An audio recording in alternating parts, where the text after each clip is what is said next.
Assalomu alaykum. Yana bir bor hammalaringiz sog' omonmisizlar. Hozir bitta narsani guvoh bo'lib qoldim. Mana bu Angrendan chiqib ketish Ohangaronga, ya'ni Aqcha degan joyda katta mashina, ya'ni fura mashinasi, ya'ni tanar mashinasi, ko'mir tashiydigan, keyin turpoq tashiydigan, qora tuproq bor, o'shana qora tuproq tashiydigan mana bu har xil viloyatlardan Navoiy, Buxoro deylik, Angren, o'zimizni vodiy taraflardan kelib ishlovchi katta shopir akalarimiz borda. Bu yerda 60 tonna, 70 tonna, 100 tonna yuk tashiydigan tanar mashinalar va furalar bor. Ana shu furachi akalarimizdan iltimos qilardim. Mana hozir Aqchada katta qattiq avariya bo'libdi. Alloh o'zi saqlasin bu narsadan.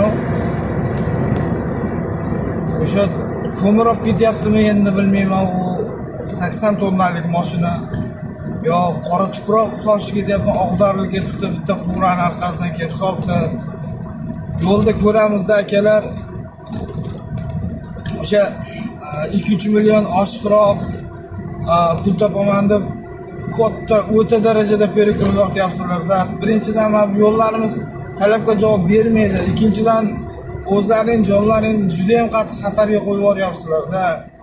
Va yurishlaringni ko'ramizda, mana bu joyda men bir marta yoningizga tushib yurib ko'rdimda, 20-25 dan osha olmayapsizlarda aka.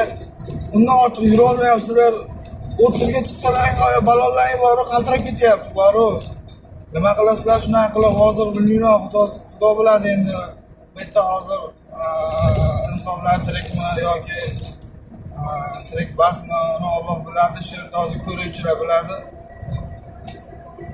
Yo'llar o'ta katta tirbandlikka uchragan. Mana hozir 2 minut oldingi ko'rgan voqeamda sizlarga aytyapman. Iltimos qilaman akalar, shopir akalar, biz ham shopirmiz. Bunaqa katta perikuz ortishiga yo'l qo'ymanglar. Bilaman, katta mashinalarda ko'proq shopirlar minadi-da. Sal o'zlaring jonlaringga ham ichlang achsin.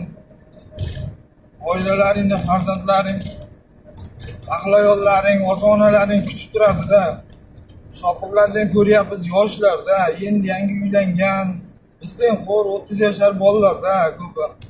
Yoki uylanmagan yigitlar, hali hayotlarning oldinda-ku, hali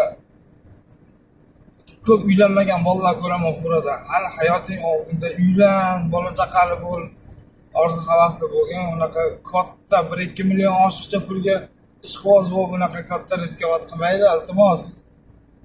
Bu hammaga tegishli, lekin hammalaring Alloh panohida bo'ylar, sog' salomat bo'ylar. Aytmoqchi bo'lgan gapim shu edi.